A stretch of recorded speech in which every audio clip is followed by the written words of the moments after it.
Bismillahirrahmanirrahim. Assalamualaikum warahmatullahi wabarakatuh. Saya ingin membahas terkait pernyataan Presiden kita mengatakan, saya baca di media Detik, kita tidak bisa lockdown seperti negara lain. Semi saja sudah menjerit. Nah, itu pernyataan yang disimpun oleh media Detik dan beberapa lagi media mainstream yang saya baca di media sosial. Adapun pernyataan Jokowi yang namanya PPKM darurat itu kan namanya semi lockdown. Itu masih semi saja sudah.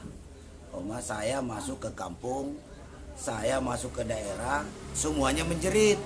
Nah, minta untuk dibuka. Saya rasa Bapak, Ibu juga sama mengalami hal yang sama. Jadi begini Pak Jokowi.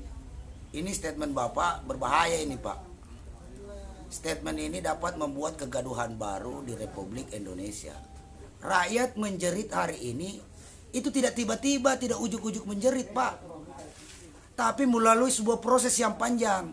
Karena isu COVID ini mulai dari Maret tahun 2020 itu diawali dengan canda tawa kabinet Bapak sendiri.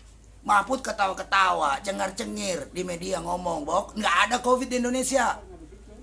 Nah, akibat kegagalan Pak Jokowi menangani COVID-19 ini, makanya hari ini masyarakat menjerit. Jadi kalau Bapak menyatakan bahwa baru semi lockdown aja rakyat sudah menjerit, ini sangat mencederai dan melukai perasaan rakyat Indonesia Pak. Rakyat Indonesia ini kurang sabar gimana lagi? 2 tahun mereka bersabar. Luar biasa sabarnya rakyat Indonesia ini. Jadi Bapak tolong sebagai pimpinan Presiden kita, sebuah negara yang besar, 17.000 pulau dan ribuan suku, tolong dijaga statementnya Pak. Jaga perasaan hati rakyat Indonesia. Rakyat Indonesia ini sudah banyak berkorban. Korban perasaan, korban materi, bahkan korban nyawa. Nggak tanggung-tanggung, sudah banyak keluarga, adik orang kami, teman-teman kami aktivis buruh yang meninggal dunia gara-gara COVID-19. Enak aja Bapak ngomong sekarang bilang menjerit.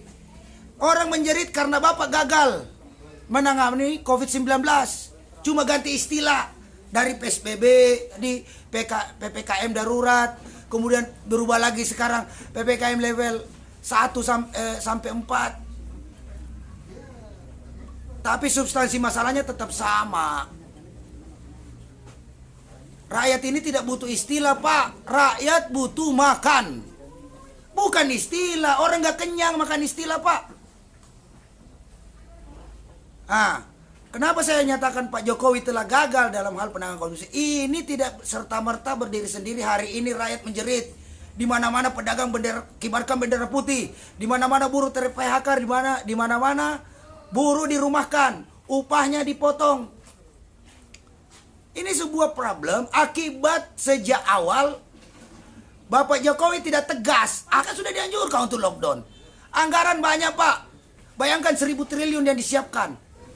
Bapak jangan pelit sama rakyat, tapi Bapak itu kasih keistimewaan kepada orang-orang kaya, para pejabat, para koruptor. Ini gara-gara COVID-19 sudah semakin banyak rakyat menderita. Akibat ketidakkonsistenan Bapak dalam hal penanganan COVID-19, enak aja Bapak bilang rakyat menjerit hari ini.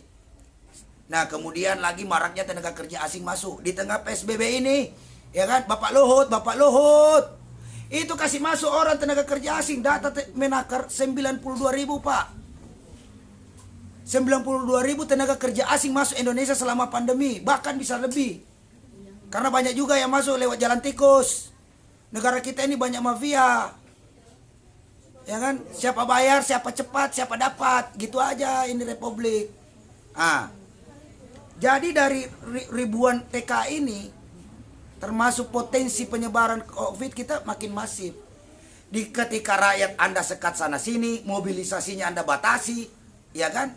Nah, Anda memasukkan tenaga kerja asing. Jadi dalam hal ini sudah jelas Anda tidak konsisten.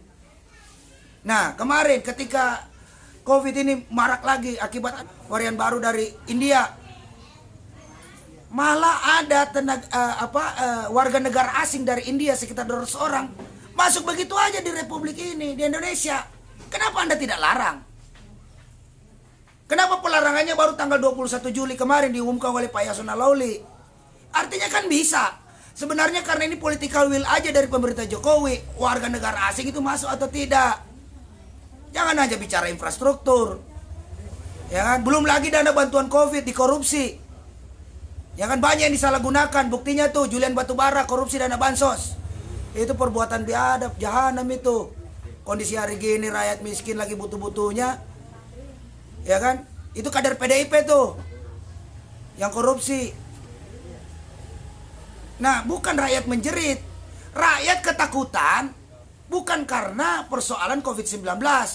Rakyat ketakutan karena Presiden Jokowi salah dalam hal tata kelola negara ini selama Covid-19. Itu yang ditakutkan rakyat. Jadi kalau rakyat hari ini menjerit, bukan suatu hal yang ujuk-ujuk hari ini Pak Jokowi, tapi melalui sebuah proses yang panjang sehingga sampai hari ini rakyat sudah menjerit. Jadi tolong Bapak Jokowi, saya harapkan minta maaf kepada rakyat Indonesia atas statementnya itu. Rakyat Indonesia ini sabarnya udah luar biasa Pak. Jadi jangan lagi dibuat ini statement yang keliru yang harus diluruskan. Bapak harus minta maaf. Nah, kalau Bapak nggak mau minta maaf, ya harusnya legowo dong, mundur aja. Karena Anda sudah gagal dalam hal penanganan Covid-19. Satu lagi, persoalan masalah bantuan ke UMKM 1,2 juta. Niatnya bagus, kita apresiasi. Namun ketika bantuan itu dikucurkan kepada para pedagang UMKM, pertanyaan seriusnya adalah siapa yang mau beli Pak? Di tengah Anda membatasi mobilitas masyarakat. Bagaimana orang mau jualan kalau yang Anda suruh belanja aja lewat online? Nggak semua Republik ini bisa online. Orang lebih senang datang ke sana belanja langsung. Nah, sekarang Anda batasi pergerakannya. Buktinya itu pedagang di Tanah Abang kemarin nunggu di pasar sepi Pak. Terpaksa dia mutar untuk cari pembeli. Ketika tidak diimbangi dengan pelonggaran daripada ini benar-benar dilonggarkan, ada kegiatan interaksi proses barang dan jasa, susah juga maju UMKM Pak. Akhirnya modal itu hanya habis untuk kebutuhan sehari-hari. Karena saya sekali lagi saya ingatkan, jika Anda ingin menyelamatkan yang kaya, mengamankan orang-orang kaya, maka Anda harus menyelamatkan orang-orang yang miskin. Nah, dan saya harapkan pada Presiden Jokowi untuk menarik pernyataannya ini. Ini sangat melukai perasaan hati rakyat Indonesia. Saya juga tersinggung Pak dengan pernyataan Bapak. Emang enak 2 tahun begini dibatasi ke sana kemari. Akibat Covid-19 ini negara menjadi anti demokrasi. Penyampaian pendapat di muka umum menjadi terbatasi. Gak bisa begitu Pak. Itu sesuatu hal yang tidak adil dan melanggar hak asasi manusia. Mungkin itu saja penyampaian dari saya. Assalamualaikum warahmatullahi wabarakatuh. Kepada seluruh rakyat Indonesia, jaga kesehatan, terus suarakan kebenaran, jangan takut hanya kepada Allah Subhanahu wa taala. Hidup buruh, hidup rakyat Indonesia. Allahu Akbar. Assalamualaikum warahmatullahi wabarakatuh.